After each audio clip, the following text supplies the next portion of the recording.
Assalamualaikum warahmatullahi wabarakatuh. Kali ini kita melanjutkan uji korelasi yaitu Kendall-Stau.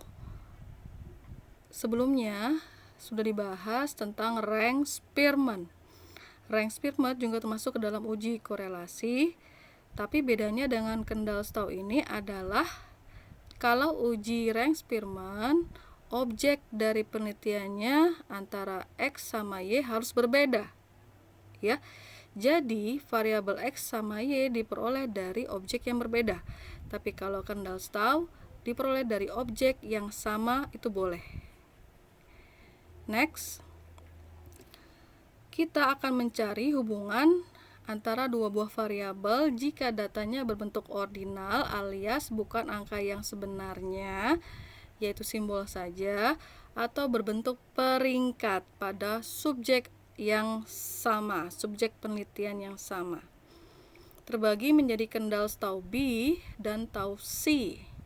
Tau B, bentuk tabelnya itu seperti persegi alias jumlah baris sama dengan jumlah kolom. Tabel apa yang dimaksud? Tabulasi silang, crosstab, ya. Tapi kalau Tau C berbeda untuk jumlah kolom dan jumlah barisnya untuk crosstabnya. Kenapa berbeda? Karena dia mencari korelasi antara kategori yang misalkan yang pertama kelompoknya jadi 5 kategori, yang kedua terbagi menjadi 3 kategori. Jadi ada perbedaan jumlah baris dan jumlah kolom. Nanti kita lihat seperti apa maksudnya. Konsepnya sama seperti sebelumnya, yaitu uji non-parametrik menggunakan basis peringkat. Ya, yang diperingkatkan adalah datumnya yang diperoleh dari pengamatan. Kita punya di sini dua kolom X dan juga Y. Untuk kedua kolom ini mempunyai baris yang harus sama, ya, 10X dan juga 10Y, 15X dan juga 15Y, karena diperoleh dari subjek yang sama, ya. Nah, di sini ada kemungkinan kalau tidak X, Y yang nanti peringkatnya akan terurut dengan sempurna, yaitu dari 1 sampai ke N. Sedangkan kolom lainnya itu mengikuti. Kenapa mengikuti? Karena barisnya tidak boleh diacak-acak lagi, ya. Tetap harus sampel yang sama. Untuk kolom yang sudah terurut secara sempurna kita sebut sebagai kolom acuan. Ini adalah rumus dari Kendall-Stau. Tau sama dengan 2S dibagi N kali N-1. Tau adalah koefisien korelasi Kendall-Stau, sama seperti rank Spearman besarnya antara -1 sampai 1. Sedangkan S adalah selisih jumlah konkordan dan jumlah diskordan. Apakah itu? Nanti kita bahas. Dan N adalah banyaknya sampel.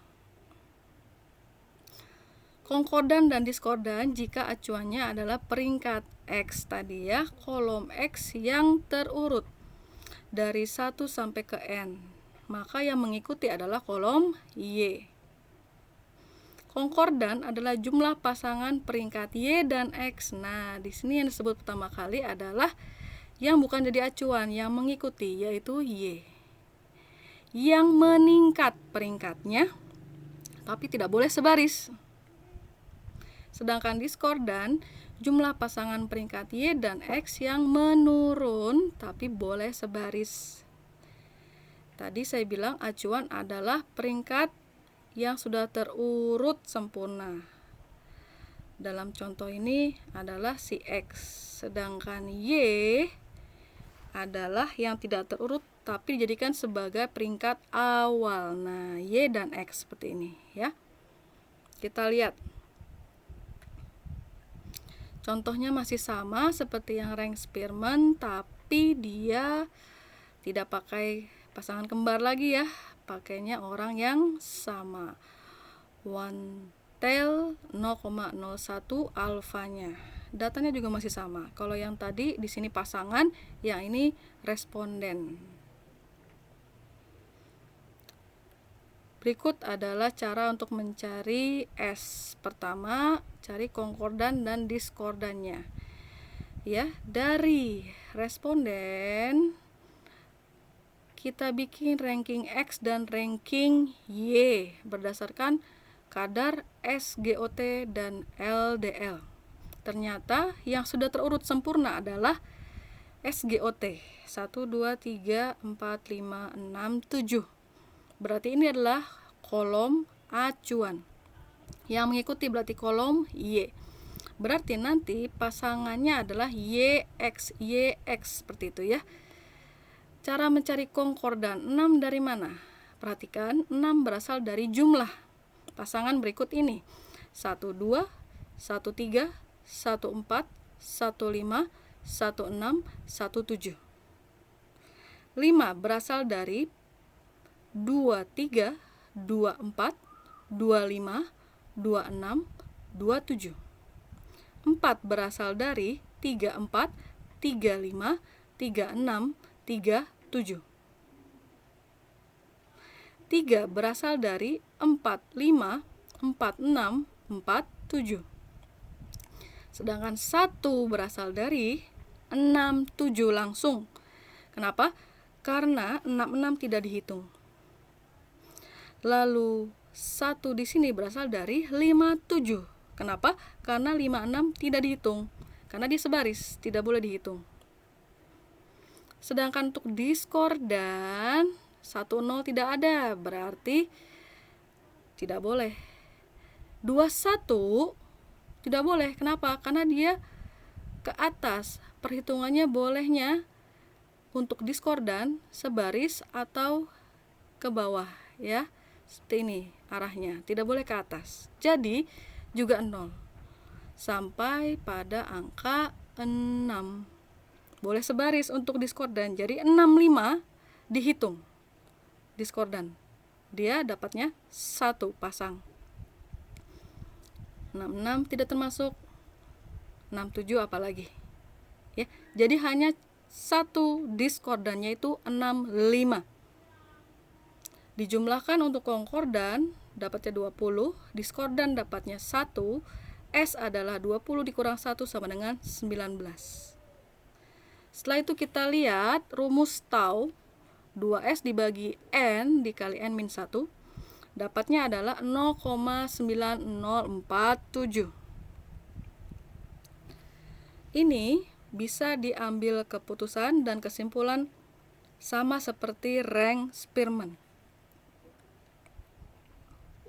Kemudian untuk SPSS tinggal klik Analyze, Correlate, Bivariate, masukkan 2 buah variabel, pilih correlation coefficient dengan mengklik candlestick B, lalu pada test of significance klik one tail, klik OK dan lihat tabel correlation. Nah, di sini tabelnya ya. Yang saya maksud dengan jumlah baris dan jumlah kolom adalah seperti ini. Untuk tau B, di sini kolomnya 2, barisnya juga 2. Maka ini bentuknya seperti persegi, ya. Jumlah baris sama dengan jumlah kolom. Kalau tau C tidak sama. Ada angka 0,905. Ternyata cocok dengan tahu hitung kita. 0,9047 jika dibulatkan jadi 0,905. Ya. Kemudian ada bintang 2 di sini, keterangannya di bawah. Correlation is significant at the 0.01 level. One tail. Secara default kita tahu bahwa SPSS adalah 0,05 alfanya. Tetapi kalau sudah muncul bintang 2 seperti ini, berarti kita bisa naik peringkat nih. Tadinya signifikan pada 0,05, sekarang signifikan pada 0,01. Ya. Nah, berdasarkan p-value yaitu sig-nya 0,02 kurang dari 0,01 one tail, maka H0 ditolak. Jadi pada tingkat kepercayaan 95%, 99% maksud saya, ada korelasi yang sangat kuat dan positif antara kadar SGOT dengan kadar LDL seseorang. Ya. Itu saja untuk Kendall Stowe. Terima kasih banyak atas perhatiannya. Wassalamualaikum warahmatullahi wabarakatuh.